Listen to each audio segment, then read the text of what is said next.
Bonjour à tous, nous sommes le 11 mai 2021 et aujourd'hui dans cette vidéo nous allons parler d'une influence démoniaque, donc de la possession diabolique. Je suis en compagnie d'Arnaud Dumouche, théologien catholique, qui va répondre à mes questions et avec qui on va en détail parler de ce qu'est la possession diabolique.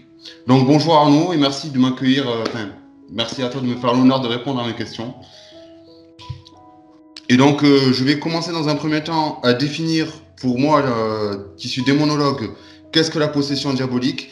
Et ensuite, Arnaud va lui donner sa position par rapport à la théologie et à l'Église.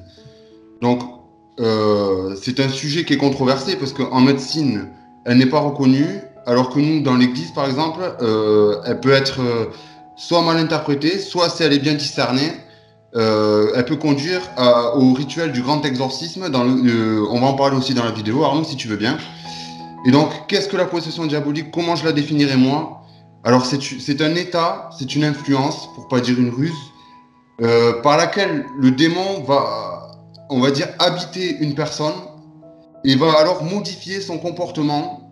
Elle peut être aussi accompagnée de phénomènes paranormaux. Donc, si par exemple on n'est pas télékinésithérapeute, et bien la télékinésie, elle peut faire partie de ces signes-là.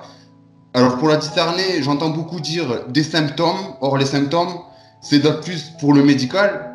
Par contre, nous, que ce soit, je pense, en théologie comme en démonologie, on va se servir de signes, donc de symboles, qui nous permettront de discerner une éventuelle possession diabolique. Donc, ma première question, Arnaud, serait de te demander, est-ce que déjà, pour toi, j'ai bien résumé ce qu'est une possession diabolique? En fait, dans les influences démoniaques, il n'y a pas que les possessions, c'est beaucoup plus large. C'est pourquoi, en fait, la possession implique une perte de conscience. Ça veut dire que la personne, ça correspondrait en psychiatrie à ce qui correspond aux psychoses. La névrose, en psychiatrie, c'est une angoisse, mais tu gardes les pieds sur terre. Par exemple, si je te montre cette montre-là, tu sais bien que c'est une montre. Mais par contre, tu es angoissé parce que c'est une montre et qu'elle est grosse et je sais pas quoi, et ça te bouffe ton intérieur. Ça serait une névrose et ça correspond en démonologie quand la cause n'est pas naturelle mais qu'elle est due à un esprit mauvais, correspondrait à une obsession démoniaque. Maintenant, si je te montre cette montre et que tu me dis que c'est un éléphant rose, en psychiatrie, on dira que tu as perdu l'esprit. C'est-à-dire que tu ne te rends même pas compte que tu n'es plus en phase avec le réel. Ça, c'est ce qu'on appelle une psychose. Elles sont nombreuses. Quand la cause est dans le cerveau, c'est une maladie mentale. Et quand la cause est un esprit mauvais qui vient de l'extérieur, alors on parlera de possession démoniaque. Donc c'est une influence particulière, hein, et donc il faut bien considérer qu'un possédé est une victime, et c'est exactement l'inverse d'un sorcier. Un sorcier est un complice, c'est un collaborateur du démon. Voilà, D'accord? parce que le sorcier va consentir à être possédé du démon. Il n'est pas possédé du démon, il est collaborateur avec le démon. Ça veut dire qu'il se sert du démon ou le démon se sert de lui, les deux ensemble, ils travaillent ensemble. En échange, le démon lui donne quelques biens qui sont pour lui de la poussière, donc de la gloire, de la richesse, etc. Et lui, en échange, il peut tenir les personnes, avoir un pouvoir. C'est ce qu'on voyait très fortement, par exemple, en Afrique, à l'époque de la traite africaine des esclaves. Il y avait souvent un sorcier dans le village, il maintenait sa population en terrible soumission parce qu'il leur disait « Si vous fuyez quand viendront les marchands d'esclaves, je vous enverrai un démon qui vous tuera. » Et donc eux, tout paniqués, ils venaient, ils se livraient comme esclaves, comme ça. Donc il y avait un pouvoir puissant qui disparaissait d'ailleurs souvent quand venaient les missionnaires. Ils plantaient la croix du Christ et ils leur disaient, ils leur expliquaient « Le sorcier n'a aucun pouvoir sur vous. Le Christ est plus fort que l'esprit qu'il envoie. » Et le sorcier, à ce moment-là, effectivement, perdait son pouvoir, mais il pouvait garder un pouvoir avec un couteau. Évidemment, lui-même, par ses propres... Mais la puissance du démon disparaissait. Donc je ne sais pas si tu as bien saisi la différence entre un sorcier qui est un coupable et un possédé qui est une victime. Je l'ai très bien saisi et merci de ta réponse. Donc, je vais directement rebondir sur ma question principale. Comment la théologie définit-elle la possession démoniaque? Alors, donc c'est une perte de conscience, je te l'ai dit, hein, c'est une influence du démon, la cause n'est donc pas naturelle, des causes, il peut y en avoir beaucoup, ça peut être un phénomène psychique, comme une toxine dans le sang, dans ce cas-là, on va parler de maladie mentale, ça peut être un problème neurologique, ça peut être un problème psychiatrique, comme par exemple la schizophrénie, tu vois. Et dans ce cas-là, l'Église dira, ça relève du médecin, ou du psychiatre, ou du psychologue.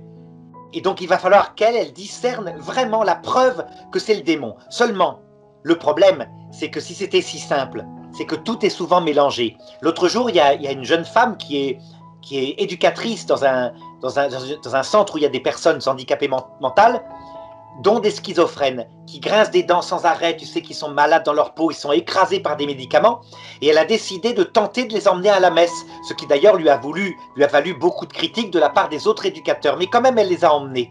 Et elle m'a raconté qu'elle était stupéfaite, elle en a emmené 5, tous les 5, qui étaient tous des psychotiques, hein, donc comme je te l'ai dit, eh bien étaient calmes, paisibles.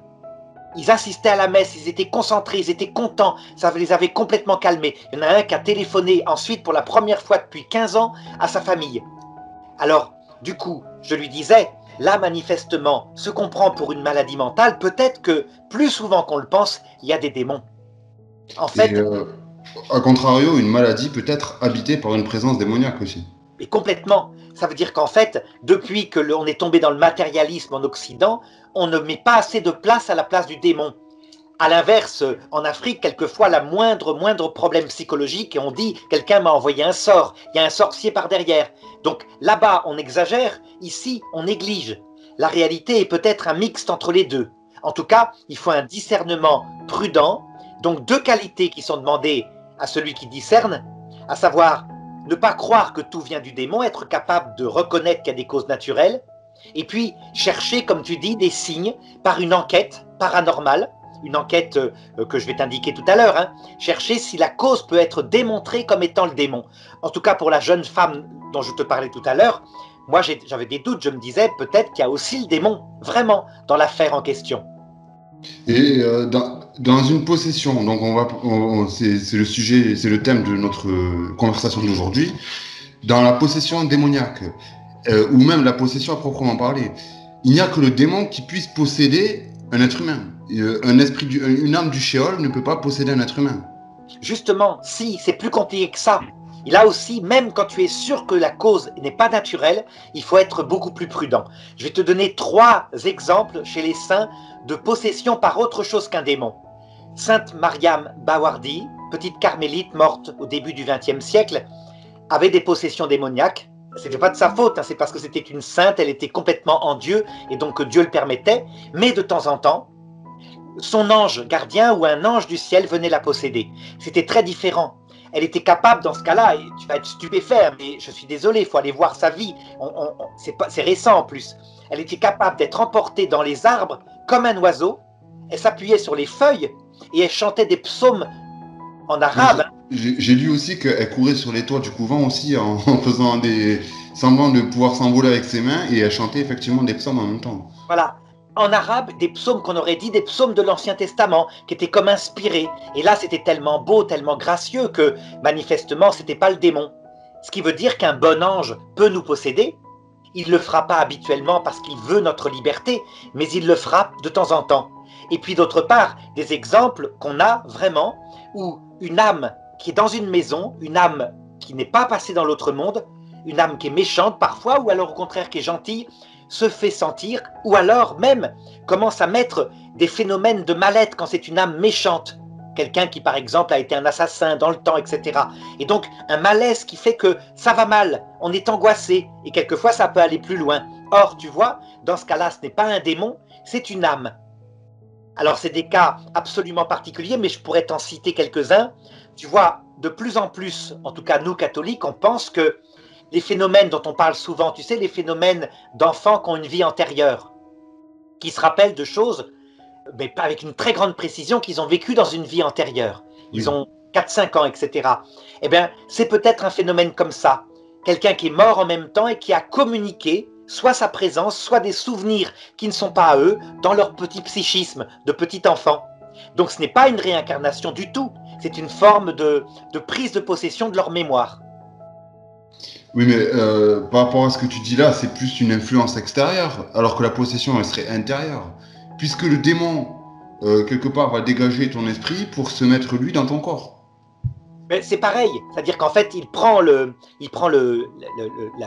la direction, on pourrait dire, pas de notre esprit, mais de notre psychisme, notre vie sensible. Eh bien, apparemment, des morts peuvent le faire avec des enfants fragiles, des enfants tout petits. À peu près pareil. C'est-à-dire qu'il doit y avoir une espèce de mécanisme qui fait qu'on peut prendre en main le cerveau, quelque part.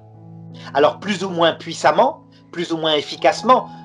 Pour un adulte, moi je n'ai entendu parler en ce qui concernait des âmes errantes, tu vois, des âmes du shéol qui sont entre ce monde et l'autre, que d'influence mauvaise, pas de possession au sens fort. Là, il faut vraiment peut-être plus puissant, il faut peut-être des esprits comme des démons.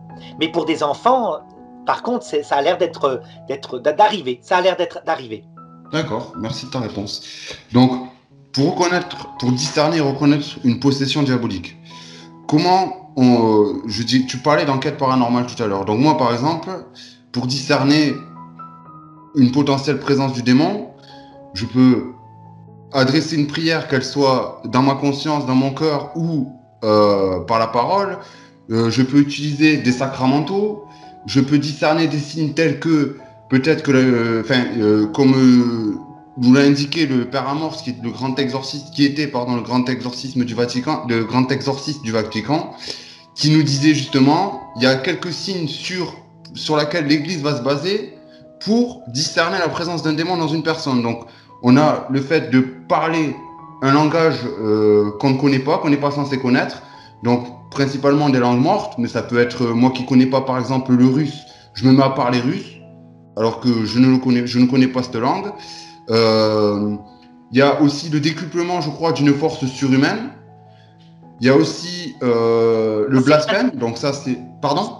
Le décuplement des forces est moins net, puisque dans des cas de maladie mentale, on voit le même phénomène. Par contre, quand tu me parles d'une langue étrangère qu'on n'a jamais appris, comme par exemple de l'ancien acadien, là, pour le coup, on peut être sûr qu'il y a quelque chose qui n'est pas normal, c'est pas possible. Oui, oui.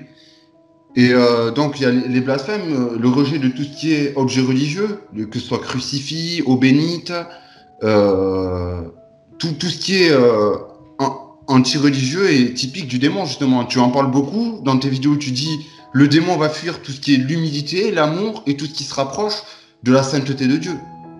Oui, mais toujours pareil, là c'est un signe qui est insuffisant, beaucoup moins fort que ce que tu as dit comme parler une langue étrangère, pour une raison simple, c'est que quelqu'un qui est anticlérical ou qui a subi un traumatisme par un prêtre dans le temps peut très bien être plein de haine et de violence dès qu'elle entend parler de la religion catholique.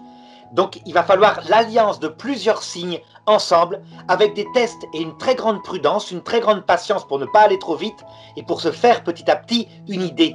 Tu vois, même le signe de parler une langue étrangère ne suffit pas, puisque c'est arrivé par les bons anges aux apôtres, qui se sont mis à prêcher, tu te rappelles, à la Pentecôte, et tout le monde les comprenait dans leur langue. Si donc on allait trop vite et qu'on disait ils sont possédés du démon, on se tromperait, c'était un ange qui leur donnait un charisme. D'accord. Après, sur quoi d'autres, quels sont d'autres signes sur lesquels l'Église va s'appuyer pour discerner la présence d'un démon, justement? Alors, d'abord, premièrement, l'effet E2FET que ça provoque. Ça veut dire que si ça rapproche, mais à long terme, c'est-à-dire qu'il ne suffit pas d'un instant, le démon peut nous tromper, si ça rapproche à long terme de davantage de comportements droits avec sa famille, d'amour de Dieu, d'humilité, ça veut dire qu'on ne se prend pas au sérieux, on est modeste, on se comporte mieux dans sa famille, on se rapproche éventuellement des sacrements, on se rapproche de l'Église, dans le sens de la sainteté de l'Église, évidemment. Si l'effet est comme ça, on va avoir plutôt un a priori positif, mais en se méfiant. Pourquoi? Je te raconte une anecdote qui est arrivée peut-être il y a 30 ans, quand j'étais en classe en France, j'enseignais. Il y a une famille comme ça qui avait voulu faire du spiritisme et il n'y avait pas eu de réponse. Sauf que le soir, alors que l'homme et la femme dormaient ensemble, le mari s'est mis à parler avec une voix qui n'était pas la sienne en disant « N'aie pas peur, tu m'as appelé, je suis l'ange de votre famille ». Et il leur a prouvé pendant des mois et des mois qu'il était un ange de Dieu. Et la femme écoutait et le mari dormait et il ne se rendait pas compte de ce qu'il disait. Seulement, moi j'ai eu ce garçon-là comme élève 3 ou 4 ans plus tard et il m'a expliqué que finalement ça avait abouti alors qu'au début, il donnait des conseils très judicieux. Elle leur demandait par exemple, est-ce que je dois forcer mes enfants à aller à la messe? Et il disait, pas les forcer, mais les convaincre d'eux pour qu'ils y aillent avec le cœur. Donc ça, c'est un conseil qui est particulièrement catholique.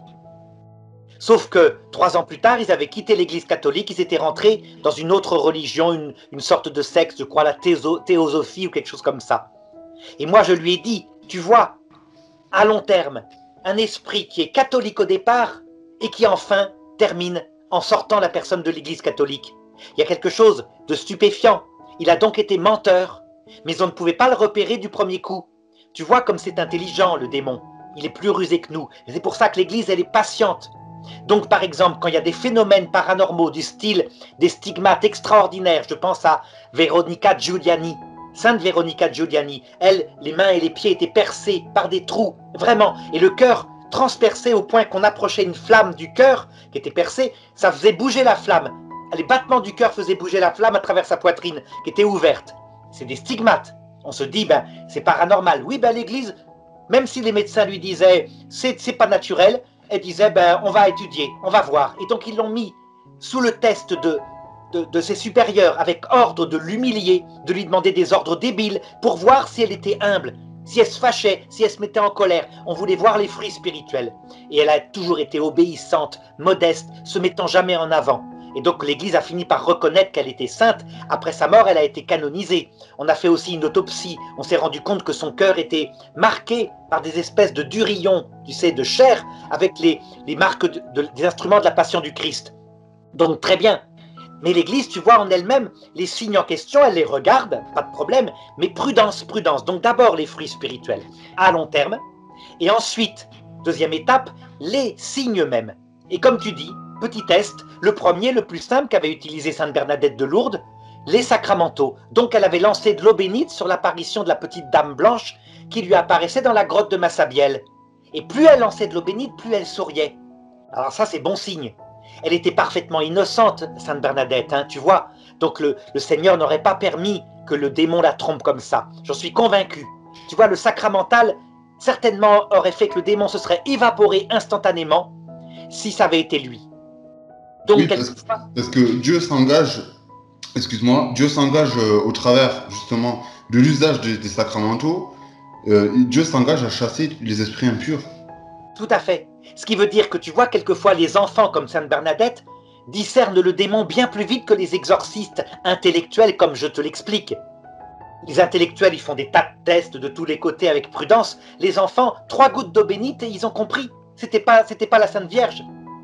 Donc faut garder ça, mais nous, comme intellectuels, puisqu'on est là pour apprendre à discerner, non, il faut garder la prudence. Tiens, je vais te donner un exemple pour l'eau bénite.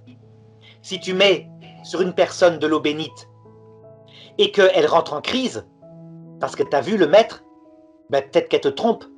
Donc tu as tout intérêt à être prudent et à refaire le test avec l'eau du robinet. Et si elle rentre en crise en t'insultant avec l'eau du robinet, tu te dis, ben manifestement, ça vient peut-être de son anticléricalisme. Parce que c'est pas discerner l'eau bénite de l'eau du robinet. Voilà. D'accord. Donc, moi j'entends souvent dans les conférences des prêtres ou des laïcs dire justement le stade de la possession, et c'est vraiment le stade ultime de l'influence du démon sur l'homme. On avait parlé dans une vidéo précédente, le lien sera mis en description, comme quoi, tu sais, pour les obsessions ou les oppressions, en général, ça arrivait par différentes graduations. Qu'est-ce que tu peux nous dire sur ça? Eh bien, je ne suis pas d'accord du tout. C'est l'inverse. La possession est le stade ultime de la faiblesse du démon. Parce que la personne, elle est plus maître d'elle-même, donc elle ne pêche pas. Elle est victime, tu vois, elle est innocente. Non, le stade ultime de la réussite du démon, c'est quand c'est le sorcier, si tu veux. Encore mieux, c'est l'antéchrist. Ça veut dire un homme qui sait parfaitement ce que c'est que le démon, qui sait ce qu'il y a en enfer, avantages et inconvénients. Donc l'amour de soi poussé jusqu'au mépris de Dieu, qui opte lucidement pour l'enfer. Là, pour le démon, c'est l'influence suprême. Il a affaire à une personne libre. Il est sûr de posséder son âme, hein, puisqu'elle va le suivre en enfer. Et donc, il s'efforce de la garder au maximum. Ensuite, influence un peu moins forte, c'est quelqu'un comme Adolf Hitler, parce qu'il fait le mal, c'est gravissime, mais il a une partie d'ignorance. Il ne sait pas que le démon existe. Donc il n'est pas totalement dans le blasphème contre l'Esprit Saint. Il est dans les péchés d'orgueil, tout ce que tu peux imaginer. Il est manipulé par le démon, mais il n'est pas vraiment conscient que le démon est là. C'est un grand pécheur, grave, qui à mon avis a peu de chances d'être sauvé. Ça veut dire que quand Lucifer lui est apparu après son suicide, il a dû le suivre. Enfin, j'en sais rien, mais tu comprends. Ensuite, le degré un peu moins fort de prise du démon, c'est quand il a réussi à intéresser notre intelligence pour nous enseigner des choses qui sont loin du Christ. Par exemple, tu t'es fait prendre d'une façon ou d'une autre par une idéologie qui te dit que le sommet de la sagesse, c'est par exemple, ben, je sais pas, en 39-45, de tuer les Juifs. Ou alors maintenant, de construire ta vie ici-bas avec du plaisir sexuel, et parce que tant pis, ça sert à rien, ce qui compte c'est de jouir sans entrave. Tu vois, tu es pris par une idéologie, mais tu es dans l'ignorance. Il y a une part de circonstances atténuantes, tu ne sais pas ce que tu fais, tu crois bien faire. Et ensuite... Alors pourtant, le Christ, il prêchait l'inverse. Il disait, construisez-vous dans le royaume des cieux, construisez-vous votre trésor dans le royaume des cieux, et non pas sur terre où règne la puanteur, les voleurs et tout ça, quoi.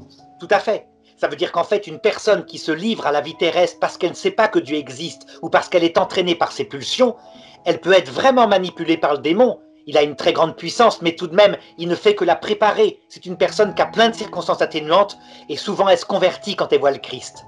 Et puis après, tu as le phénomène dont on parle maintenant, c'est-à-dire les phénomènes qui sont de moins en moins puissants de la part du démon. Alors par exemple, la tentation, et que tu y résistes. Exemple, il te vient une pensée horrible. L'autre jour, un petit monsieur m'écrivait en me disant « Quand je vois le Christ, il me monte en moi des insultes.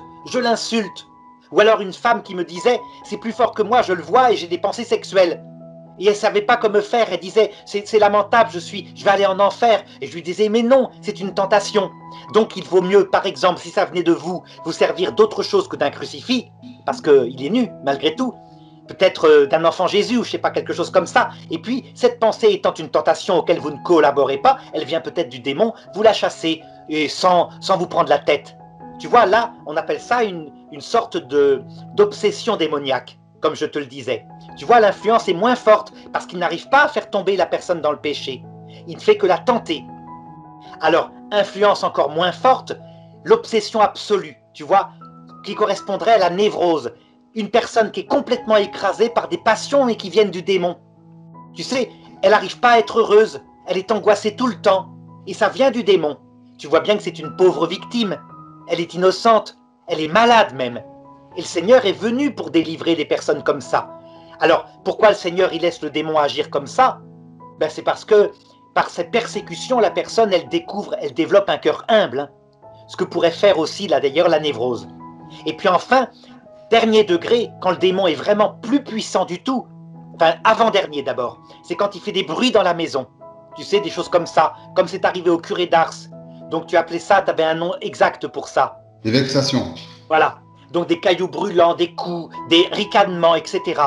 Tu vois bien que le démon, là, il agit plus que de l'extérieur. D'ailleurs, le curé d'Ars, ça lui faisait pas peur. Ce qui lui faisait peur, c'était quand il était obsédé par le démon, qui le tentait de désespoir, il le faisait croire qu'il allait se damner. Là, c'était vraiment douloureux. Tandis que des bruits dans la maison, ben, c'était le grappin, il rigolait. Et puis le dernier degré, c'est la possession démoniaque. Pourquoi? Parce que là, tu es parfaitement innocent. Le démon tient ton corps, mais du coup, ben, il ne tient pas ton âme, puisque ton âme, elle n'a plus la conscience. Donc tu vois, c'est l'inverse. Plus le démon te rend lucide à le choisir, plus il te tient. Et il fait de toi un complice et un potentiel damné. Moins il te tient, plus tu es innocent et fragile, ben moins il a de pouvoir sur toi. Tu vois? Alors peut-être que lui, l'exorciste, il va juger autrement, parce qu'il ne juge pas comme ça par le démon dans son but, il juge plutôt par des effets extérieurs. Mais je pense que c'est un jugement dont je ne suis pas d'accord. Voilà. Ne craignez pas ce qui tue le corps, craignez plutôt ce qui tue l'âme, effectivement. Ça, exactement. Voilà, tu as tout dit. Ta phrase résume tout. C'est une phrase Donc maintenant, on a bien, je pense, expliqué ce qu'était la possession démoniaque, comment la discerner. Maintenant, comment, entre guillemets, la traiter? Donc, c'est-à-dire, une fois que on y a posé... Alors d'abord, peut-être, Kevin, peut-être demander d'où est-ce qu'elles viennent, ces possessions démoniaques. Ça serait intéressant, avant de passer au traitement, de voir la cause. Je pense que comme on avait dit dans l'épisode sur les obsessions, tu avais bien énuméré ça d'ailleurs, donc une porte doit être ouverte quoi qu'il arrive. Pas forcément. Justement, les causes sont multiples, comme d'habitude, hein, et on est parfois surpris. Mais globalement, je te les résume en une phrase, puisqu'on en avait beaucoup parlé. Bien, premièrement, ça peut être une pure victime, qui n'a rien fait de mal, mais il y a un sorcier qui lui a envoyé un sort. Voilà, il a fait un pacte avec le démon, et d'une façon ou d'une autre, il la possède. C'est ce qui est arrivé, je t'avais raconté le cas de la possession en Bretagne. Une pauvre femme qui avait des migraines, elle était allée voir un guérisseur, mais innocemment. Et simplement, le guérisseur s'était vengé parce qu'elle ne voulait pas coucher avec lui. Deuxièmement, effectivement, l'imprudence. Tu as ouvert une porte. Ça, c'est le cas que tu cites. Par exemple, pratiquer une séance de spiritisme. La famille dont je te parlais tout à l'heure, tu sais, qui a fini dans la théosophie, ils ont ouvert une porte. Pourtant, comme catholiques, ils auraient dû savoir, on ne pratique pas le spiritisme parce que les bons esprits ne viennent pas, vu que le ciel, pour le moment, veut se cacher. Et puis, troisième cause, là, tu n'as pas ouvert de porte du tout, bien au contraire. Tu as aimé que Dieu. Il n'y a que Dieu qui compte pour toi dans le cœur. Et du coup, le démon étant vaincu, il reçoit la permission de Dieu de venir te posséder. C'est le cas de Sainte Mariam Bawardi, ou de Curé d'Ars un petit peu, de Marthe Robin, etc. Là, vraiment, tu es victime. Donc voilà globalement les trois causes. Et celle que, évidemment, on va essayer de libérer, c'est les deux premières causes. La troisième cause, en général, quand Dieu lui-même le veut pour la sanctification d'une âme sainte, eh ben, l'exorciste, il n'a pas tellement de pouvoir. D'accord. Donc, justement, tu viens de prononcer le mot exact, donc exorcisme, exorciste, qu'est-ce que c'est? Donc, il existe deux rituels de l'exorcisme, qu'on va appeler le petit rituel et qui est donné à tout chrétien baptisé de pouvoir pratiquer, donc par le biais d'usage de sacramentaux, ouais, comme l'a fait Sainte Bernadette Soubirous, Arnaud l'a énoncé tout à l'heure à la grotte de Massiabielle. Il y a aussi des prières qu'on appellera des prières de délivrance. Mais il existe dans le deuxième rituel qui s'appelle lui le rituel du grand exorcisme, n'est donné qu'à à des prêtres à qui le pouvoir a été conféré par son évêque. Donc c'est important de souligner ça parce que peut-être que la plupart des gens fidèles comme non-croyants pensent que n'importe qui peut pratiquer le grand exorcisme ou que c'est le prêtre lui-même exorciste qui choisit d'être exorciste. Or, on sait par le biais de nos autorités religieuses que non, c'est un pouvoir délégué par un évêque d'un diocèse. Tout à fait. Ça veut dire donc, pourquoi ça? Parce que le grand exorcisme est impressionnant. C'est-à-dire qu'il y a des interrogatoires. Et donc, donné en n'importe quelle main qui ne serait pas formée à la prudence, au calme, tu vois, le calme des vieilles troupes face au démon qui peut faire des singeries, eh ben ça tombe dans n'importe quoi. C'est ce qu'on voit par exemple avec des exorcistes protestants qui s'autoproclament. Pourquoi? Parce que chez les protestants, il n'y a pas d'autorité. Il y a un consistoire chez les luthériens, mais chez les évangéliques, chacun peut se dire pasteur. Et donc ils pratiquent des exorcistes, et quand ça vient d'Afrique, tu les vois, tu vois ça sur Internet, c'est n'importe quoi. C'est-à-dire qu'il peut y avoir des espèces de violences, je sais pas, c'est comme s'ils avaient l'impression qu'en faisant un grand geste comme ça ou en frappant la personne, le démon va partir. Tu comprends? Donc il manque de discernement complet. Et donc l'Église, avec son expérience, a interdit ça. Il fallait être théologien pour être exorciste. Il y a un exemple dans les Actes des Apôtres, tu te rappelles, quand des Juifs, à un moment donné, qui étaient des exorcistes ambulants, ont voulu s'emparer de l'esprit de Jésus parce qu'ils avaient constaté qu'il était puissant. Et le démon s'est jeté sur eux.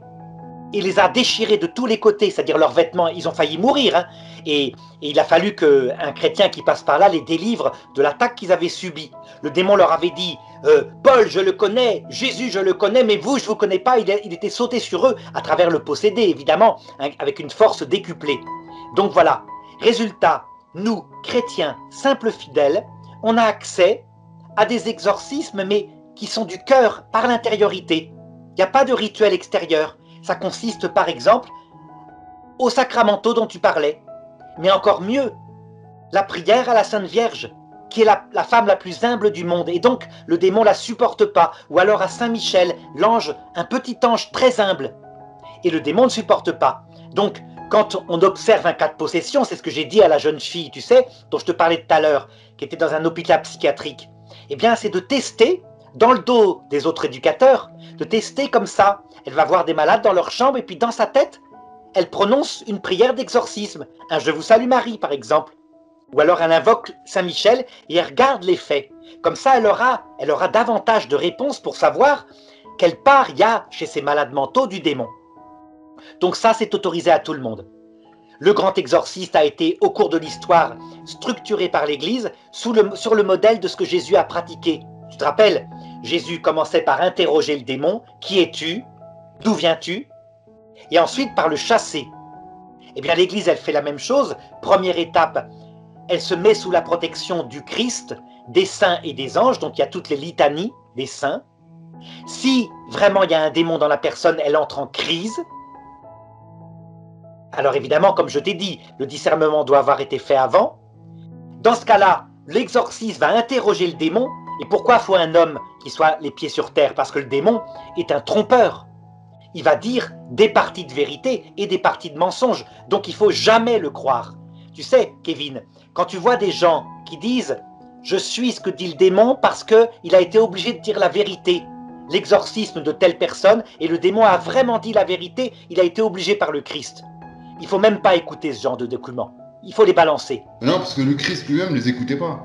Mais oui, quand il avait dit « Je sais qui tu es le Fils de Dieu vivant », non, tu es le Messie. Tu es le Saint de Dieu, ouais. Le Saint de Dieu, voilà, parce que je pense qu'il ne savait pas qu'il était Dieu lui-même. Eh bien, le Christ l'avait fait taire. Pourtant, il disait des vérités. Ça veut dire qu'il ne faut pas écouter du tout. On se ferait tous piéger. On a beau être intelligent comme ça, paraître intelligent, c'est pas vrai. On a tous des faiblesses. Une faiblesse particulière sur l'Église, sur la foi. Eh bien, il ira dans notre sens. Et on se fera avoir. N'importe qui. Hein. Alors, quand on prie donc pour quelqu'un de possédé, un Je vous salue Marie, enfin, même sans parler de possession, mais quand on prie un Je vous salue Marie, ça invoque la Sainte Vierge? Bien sûr. Alors, il faut le faire avec son cœur. Hein. Ce n'est pas une invocation dans le sens rituel. C'est pas ça. C'est qu'on s'intériorise et on parle à Marie. S'il te plaît, Marie, s'il y a le démon, tu veux bien venir le chasser. Ça revient à ça. C'est un exorcisme d'enfant. Tu vois? Eh bien, la Sainte Vierge, si on est tout humble, si on est amour, elle vient. Elle viendra en faisant la volonté de Dieu. Ça veut dire que dans les 3 cas que je t'ai indiqués, si c'est une personne qui a fait une imprudence mais qui était innocente, je t'avais raconté que ça m'était arrivé avec 2 petites élèves, elle vient tout de suite, elle les délivre. Il n'y a pas de raison qu'elles aient la trouille comme ça. Elles ont fait une imprudence, d'accord, mais... Tu sais que, petite anecdote, ça m'est arrivé moi aussi. Au cours d'une soirée, j'avais été invité, tu sais, à manger chez des amis. Et moi, j'étais resté donc dans le salon avec une amie et on jouait aux cartes. Et ce qu'on ne savait pas, c'est qu'un groupe d'amis derrière, donc l'autre groupe, eux, ils avaient sorti, tu sais, des planches Ouija. Donc, je montrerai à l'écran, pour ceux qui savent pas vraiment ce que c'est, une planche de Ouija, ce que c'est. Et ils s'étaient amusés, parce que pour eux, c'était un jeu à évoquer des morts, quoi. Et je les ai entendus crier à un moment donné, donc je suis parti dans la salle à manger, et là, effectivement, je découvre quand même une chaise en lévitation, mais sans te mentir, 20-30 cm du sol. Voilà, il y avait donc un phénomène là, paranormal, effectivement. Paranormal. Et donc le premier truc à quoi j'ai pensé, je vous salue Marie pleine de... Je l'ai récité peut-être 2 ou 3 fois dans mon cœur déjà pour commencer, mais surtout, tu sais, dans ma pensée, s'il vous plaît, faites que cette chose s'arrête. Et la chaise, elle est retombée, elle s'est fracassée sur le sol. Et moi, je savais ce qui se passait quelque part. Donc, je leur ai dit, vas-y, continue ta séance. Là, moi, je veux voir si ces phénomènes continuent. Et ça leur a répondu texto, ils ont posé des questions, mais ça leur a répondu texto, il y a quelqu'un qui gêne dans la pièce. Et c'était toi. C'était moi. Ben oui, parce que je continuais, mais je vous salue Marie. Bien sûr, bien sûr. Donc voilà, c'est typique, hein. Typique. Là, il y a une porte ouverte et la Sainte Vierge est venue immédiatement. Mais toi, tu étais curieux, c'est-à-dire que tu voulais voir, et je comprends. C'est un peu... Je voulais savoir si c'était une présence démoniaque ou si c'était peut-être un esprit du chiot, une amérante, quoi. Tout à fait. Et donc, comme il n'a pas intérêt à ce que tu saches, ben, il n'avait plus envie de venir du tout. Mais après, moi, quand ça leur a répondu texto, quelqu'un gêne, je leur ai dit de suite, arrêtez ça tout de suite. Parce que ce qui se passe là, c'est que c'est négatif. Pour dire que ça gêne, c'est qu'en fait, depuis tout à l'heure, je suis en train de demander à la Sainte Vierge d'intervenir. Donc, c'est que c'est un esprit mauvais. Tout à fait. Mais c'est quasiment tout le temps le cas. Sauf dans le spiritisme, il y a parfois des amérantes qui viennent On raconte ça quand il y a eu un accident d'avion une fois, il y avait beaucoup de spirites qui avaient eu vraiment des âmes de cet avion qui étaient mortes et qui étaient venues. Mais enfin, c'est exceptionnel. En tout cas, les gens du paradis ne viennent pas. Ils ne veulent pas de ça, donc ils ne viennent pas.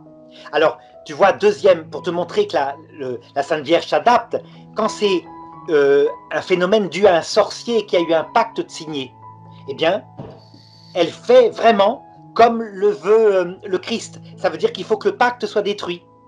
Et donc l'exorcisme devra passer au grand exorcisme, souvent dans ce cas-là, parce qu'on n'arrive pas à délivrer la personne. Donc, Alors, moi j'ai eu le témoignage d'un prêtre exorciste qui m'a dit, en général, quand l'exorcisme ne réussit pas après la signature d'un pacte avec Satan, c'est parce que la personne qui a signé le pacte ne veut pas le jeter ou le déchirer ou le mettre au feu, parce que justement le démon joue sur sa psychologie. Tu sais, on en parle beaucoup, hein, qu'il appuie sur les pédales de la psychologie, en lui faisant dire, tu ne peux pas le détruire, tu as signé, ton âme est à moi, quoi, en gros. voilà. Et donc la personne, elle est tellement sous influence démoniaque qu'elle y croit. Et oui, alors qu'en fait, c'est n'importe quoi. Le démon, les pactes, il les trahit sans arrêt. Donc déchirer, brûler un pacte, se convertir, se confesser, c'est d'ailleurs la meilleure technique face à un sorcier. C'est pas de le brûler, hein, c'est une idiotie cette chose-là. Là, on voit que, tu vois, l'Église elle-même a pu se faire piéger à un moment donné par le démon, en imaginant qu'en brûlant son corps, on allait... Alors que les prêtres très vite ont compris, mais non, il faut leur faire des chapelets et se confesser, et un pèlerinage. Et puis ils arrêtent, et ils perdent le pouvoir du démon. Alors, troisième cas, quand c'est une possession qui est autorisée par le ciel envers une âme sainte, eh bien là, dans ce cas-là, quelquefois, la Sainte Vierge laisse faire, parce qu'il y a une raison profonde. Le ciel est en train de préparer cette âme, de la rendre plus modeste parce qu'elle souffre. C'est un peu le mystère de la souffrance, hein, qui, je te disais, crée en nous un cœur kénos, ça veut dire tout humble. Donc là, la Sainte Vierge peut laisser faire. Quand tu utilises l'expression « toucher sa misère ». Exactement, exactement. Et en faire une grande sainte au ciel. Donc c'est pour ça qu'on voit dans pratiquement toutes les vies de saints, on voit qu'à un moment donné, elles ont une grande souffrance, des souffrances intérieures totales qui viennent du Christ, hein, et qui quelquefois sont provoquées par le démon que le Christ a autorisé à venir. Les fameuses nuits de l'esprit. Voilà. Donc, peux-tu nous parler... alors, il est souvent... Tu vois, moi, j'ai des amis, par exemple, qui sont en proie à des mots, je t'en parlais hors caméra. J'ai un couple d'amis donc, qui sont en proie à des mots et qui ont été voir le prêtre de leur paroisse sous mes conseils, hein, parce que moi, comme je leur explique, même si je suis démonologue, que j'ai des connaissances là-dessus, je n'ai pas le pouvoir de réagir, à part par un biais de prière, ou vous envoyer des médailles miraculeuses, comme j'ai l'intention de faire d'ailleurs. Je peux rien faire de plus. Donc je leur ai conseillé dans un premier temps d'aller se confesser, et une fois que la confession aura été faite, la confession qui est un sacrement, donc qui aide beaucoup pour la délivrance aussi, allez voir le prêtre de votre paroisse pour qu'ils envoient un prêtre du diocèse, quelqu'un d'assez calé en théologie, pour qu'il vienne discerner ce qui se passe réellement chez vous. Et ils m'ont répondu texto, le prêtre nous a pris un peu pour des fous. Oui. Ça, c'est la grande crise qu'il y a actuellement dans l'Église catholique. Une grande crise qui date d'il y a 50 ans et qui a envoyé balader dans les séminaires tout ce qui était vertical pour ne garder que l'horizontal. Donc on était extrêmement bon pour créer une banque alimentaire, pour des choses comme ça. Et tout l'aspect de la révélation du Christ sur le surnaturel avait disparu. Donc on a vu des prêtres qui devenaient des animateurs sociaux, quoi, quasiment. Ils auraient pu même adhérer à un syndicat socialiste. Donc leurs églises se sont vidées. Résultat, dans ces cas-là, eh bien, faut être capable, quand on tombe sur un exorciste qui rigole ou qui ne croit pas aux démons, d'aller voir un autre exorciste. Il y en a sur Internet, il y en a des exorcistes catholiques comme ça qui accepteront toujours parce qu'ils sont dévoués. Il faut évidemment pas tomber à l'inverse sur quelqu'un qui ne verrait que le démon. Donc, choisir un bon exorciste, je l'ai dit, il y a des qualités qui sont demandées par l'Église. Il faut qu'il soit théologien, donc avec la certitude que parfois il y a des vraies maladies mentales, que ce n'est pas toujours le démon. Et il faut qu'il soit un croyant, c'est-à-dire quelqu'un qui croit en l'existence du démon, et en plus un saint si possible, c'est-à-dire quelqu'un qui va vraiment être plein de compassion et qui va aider, qui va délivrer la personne en faisant les prières qu'il faut. On en trouve des exorcistes comme ça. Et d'ailleurs, ça revient grâce à nos frères africains qui, en venant en Europe, ont introduit de nouveau ces phénomènes-là. Les exorcistes, pourquoi ils ne croyaient plus aux démons? Parce que le démon avait réussi à se cacher, tout simplement, en Europe, à travers la tentation. Alors que le démon, il fait bien partie, je te dirais juste pour simplifier, de notre catéchisme. On est d'accord. Et oui. Au numéro 2852, je crois, et c'est notamment sur tu sais, la prière Notre Père, mais délivre-nous du mal. Voilà, du malin, du malin. Du malin, exactement, parce que le Christ, lui, nous l'a enseigné, enfin, du moins ses apôtres, donc à nous, il nous a enseigné, mais délivre-nous du malin. Le grand credo, le credo que le pape Paul VI, Saint Paul VI, a écrit en 1968, en pleine crise, il y a 50 ans, donc exactement, en pleine crise de balayage de la foi, eh bien, est un credo qui dit explicitement, c'est un long credo qui fait 4 pages, l'existence du démon, donc des anges, le monde invisible, et ceux qui se sont révoltés, les démons. Donc ça fait partie de la foi, on ne peut pas l'évacuer de la foi catholique. Or, si, tu sais, ma compagne, elle a essayé, elle aussi, de parler des anges et des anges rebelles avec son prêtre, il n'a pas envoyé chier, mais quelque part, il a botté en touche.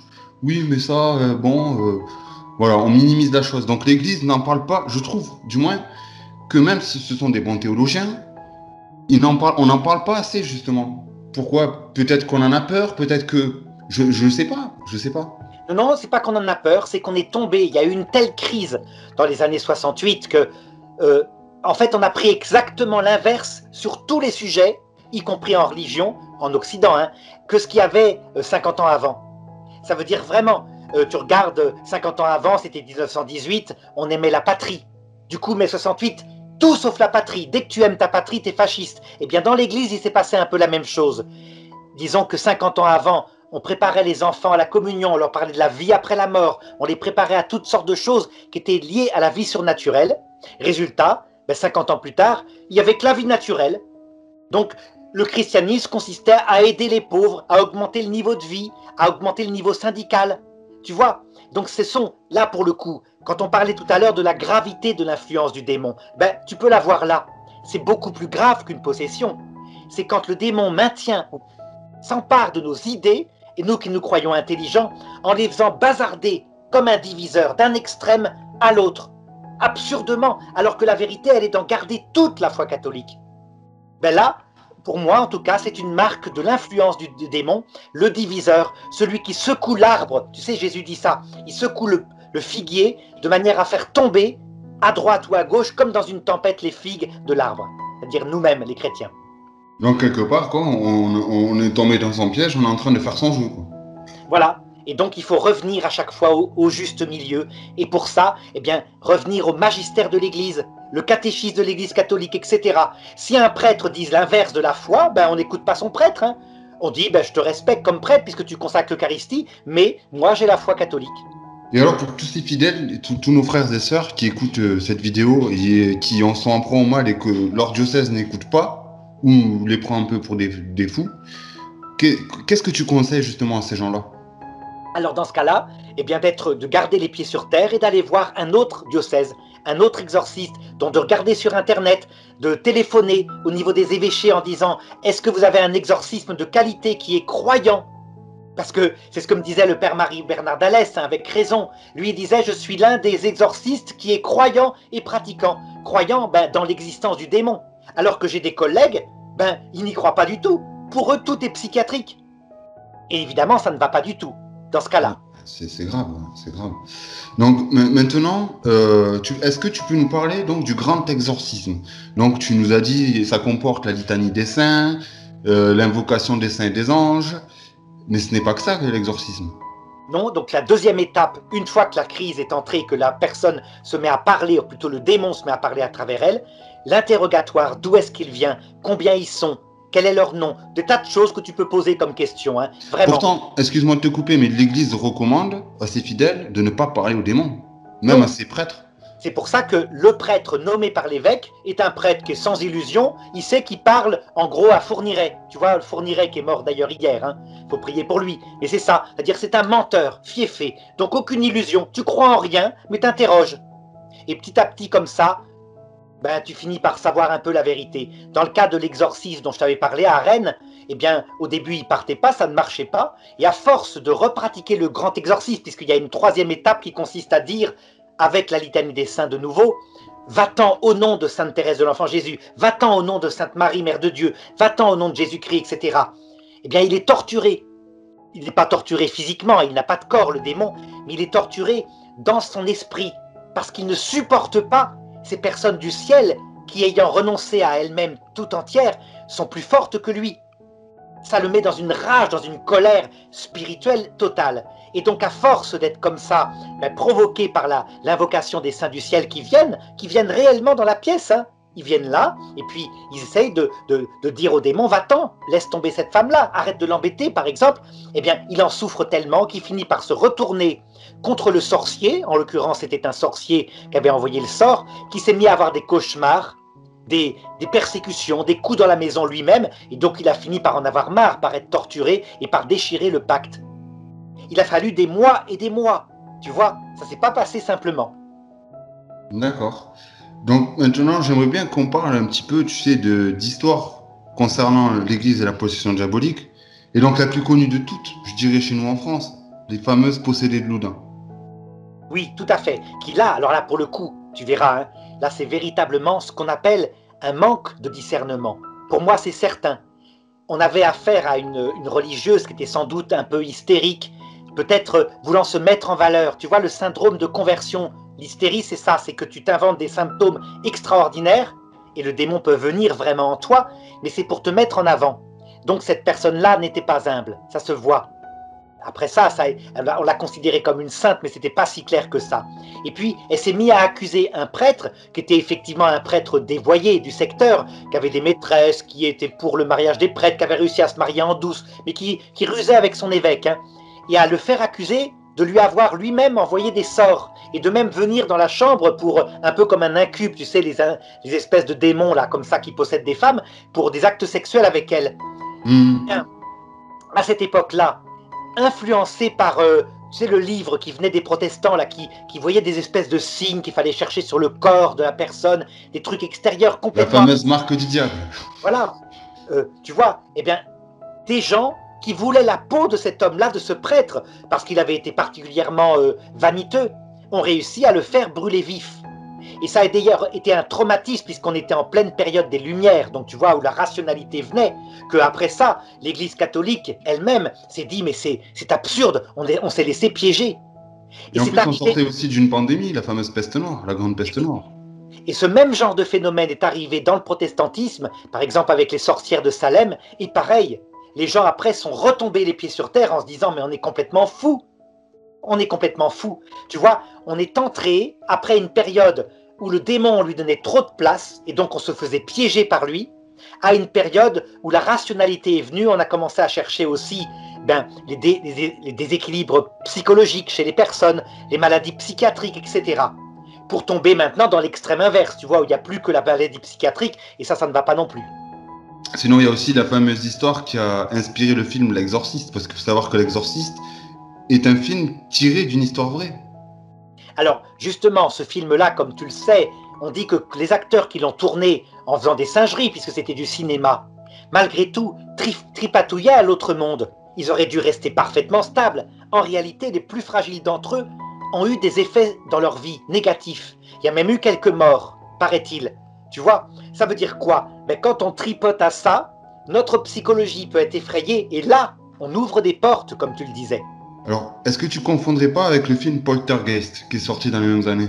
Non, non, les mêmes choses. Lui aussi. Parce que Poltergeist, c'est avéré, il y a eu des morts après le tournage, oui, effectivement. Voilà. La moitié des acteurs du film Poltergeist sont morts après le tournage, quelque temps après le tournage. En fait, on a l'impression que nous sommes des êtres psychiques, donc on a une psychologie fragile, que quand on tripatouille à ce domaine-là, sans avoir les pieds sur terre et une théologie très solide, on est facilement déstabilisable par des démons qui ressemblent un peu aux oncles de Casper, le fantôme, qui sont là et qui vont déstabiliser notre psychologie. Voilà pourquoi au XIXe siècle, on raconte que quand c'était la grande mode du spiritisme, les hôpitaux psychiatriques recevaient sans arrêt des jeunes filles, des adolescentes qui étaient devenues folles de terreur avec ces phénomènes-là, donc des mains froides dans le dos, des ricanements dans la maison, etc. Tu vois? Donc, quand tu parlais d'ouvrir des portes, oui, je le dis. Alors, toi, tu risquerais pas grand-chose. Tu as les pieds sur terre, tu assisterais à une séance de spiritisme, bah, tu regarderais les singeries du démon sans trop te laisser influencer. Mais dès qu'une personne est sujette à la fragilité psychique, il faut pas qu'elle se mêle de ça. C'est un peu comme prendre du hashish, si tu veux, qui peut développer de la schizophrénie chez certains. Ben, c'est pareil, c'est analogue. Alors, j'aime bien parce que tu prends le cas de schizophrénie. Tu sais, c'est vrai qu'on la médecine préfère dire non, c'est plutôt une pathologie qu'une possession diabolique parce que ça ressemble beaucoup à la schizophrénie. Sauf que des médecins s'accordent à dire, donc des médecins, hein, des professionnels de santé qui s'accordent à dire, oui, mais la schizophrénie, on la diagnostique que dans une certaine limite. Un schizophrène, il ne va pas demander à Jésus de lui venir en aide pour chasser une mauvaise entité. Et c'est déjà arrivé Ça dépend. C'est plutôt un schizophrène ne rentrera pas en lévitation ou ne parlera pas une langue étrangère qu'il n'a jamais appris. Quant à se Oui, prendre... mais le fait de demander de l'aide à Jésus, le schizophrène, dans sa crise, il n'a pas la conscience de ça. Ça dépend. Les crises de schizophrénie, on peut en sortir. Ça ressemble aux possessions. T'es pas tout le temps possédé. Et donc, quand le pauvre malade mental, par exemple, dont je te parlais tout à l'heure avec la jeune fille qui était éducatrice, eh bien lui, il était d'accord pour aller à la messe. Tout de suite. Pourquoi? Parce qu'il n'était pas dans sa crise de schizophrénie. Les médicaments avaient abaissé la crise, mais elle était surprise parce que le calme pendant la messe semblait indiquer qu'il y avait en tout cas une influence de Jésus, et donc peut-être, quand ils étaient en crise, une influence du démon. Il faut chercher, quoi. D'accord. Alors la dernière question qui sera la chute pour cette vidéo, est-ce que le démon, au travers d'une possession, il peut tuer quelqu'un? Oui, tout à fait. Alors je sais que je te l'avais dit, hein, que Marthe Robin, quand elle est morte, le père Finet est entré dans la pièce, elle l'a trouvée morte par terre, et il a entendu une voix, sans doute celle de Marthe, qui disait « Il m'a tué ». Et le père Marie-Dominique Philippe disait tout le temps « Mais le démon n'a pas le pouvoir de tuer ». Je l'avais comme professeur à l'époque. Hein. Et bien moi, en regardant la Bible, je me suis aperçu que c'était pas vrai. Ouais, il me semble que dans les Actes des Apôtres, on a un cas aussi que le démon arrive à tuer des gens, justement. Alors pas dans les Actes des Apôtres, mais dans l'Ancien Testament, 2 fois. Donc dans le Ah, livre... mais oui, oui, effectivement, dans le livre de Tobie, Asmodée tue les 7 maris de Sarah. Voilà. Effectivement, ouais. Et les fils de Job. Voilà, où les enfants de Job sont tués par le démon, pareil. Eh bien voilà, donc ça suffit pour dire que si le démon était livré à sa propre puissance, il pourrait nous tuer.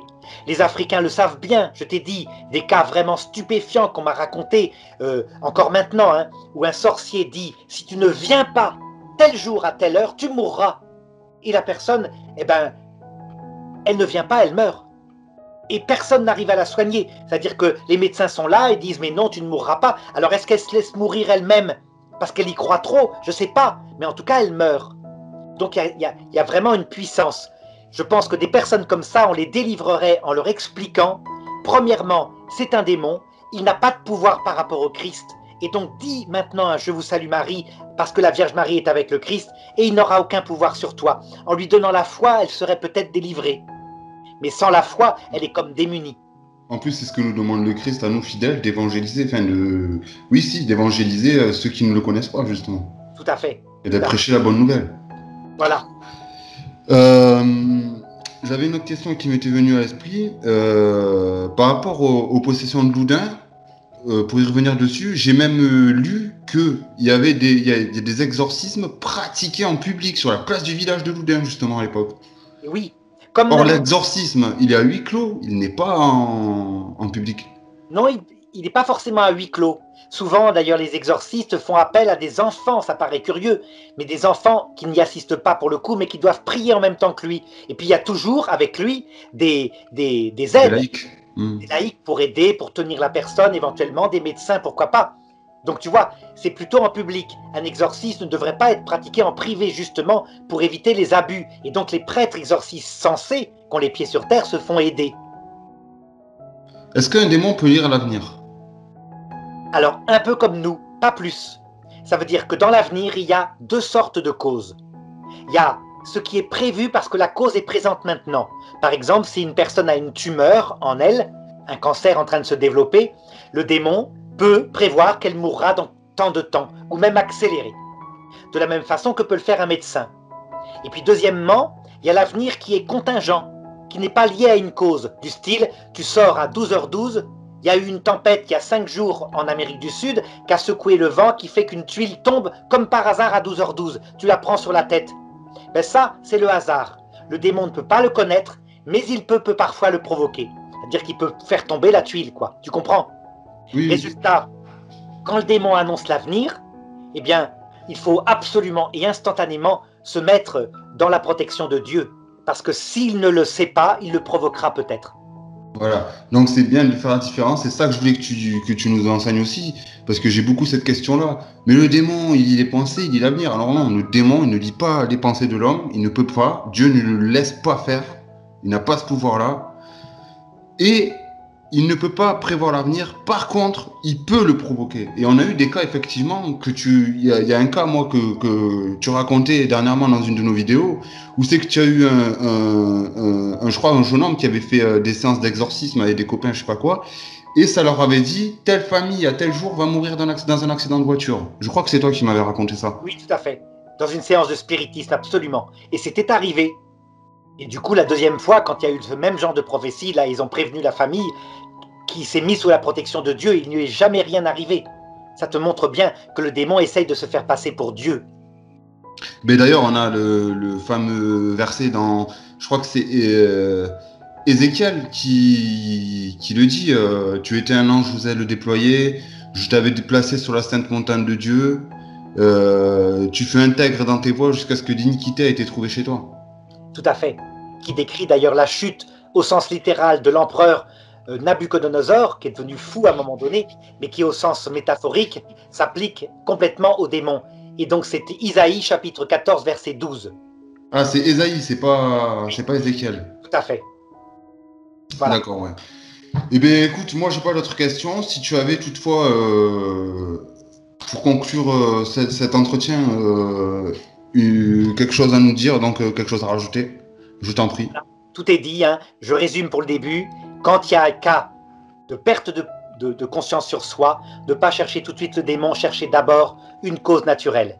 Voilà. Et ensuite, si la cause naturelle n'existe pas, alors se pencher sur les causes surnaturelles. C'est le b.a.-ba de la recherche réaliste quand on veut comme ça discerner. Et moi, pour terminer, je recommande à toute personne qui aurait vu cette vidéo d'aller regarder. Alors, elle est présente sur Netflix, donc il faut un abonnement, hein. Il y a le réalisateur de l'Exorciste, du film L'Exorciste, qui a eu l'autorisation par le Vatican d'aller filmer le Père Amorce. Donc en 2016, ça a été produit. Lors de l'exorcisme, donc ils suivent, tu sais, le Père Amorce sur le cas d'une personne possédée du démon. Et même ça finit mal parce qu'on sait que le Père Amorce, suite à des complications pulmonaires, il est décédé en 2016. Oui. Et maintenant, des recherches sont faites, des enquêtes ont été ouvertes pour savoir si justement c'était lié à ces séances d'exorcisme. D'accord. Eh ben merci. Merci Kevin en tout cas. Hein. Merci. Merci Arnaud, au revoir. Au revoir. Au revoir.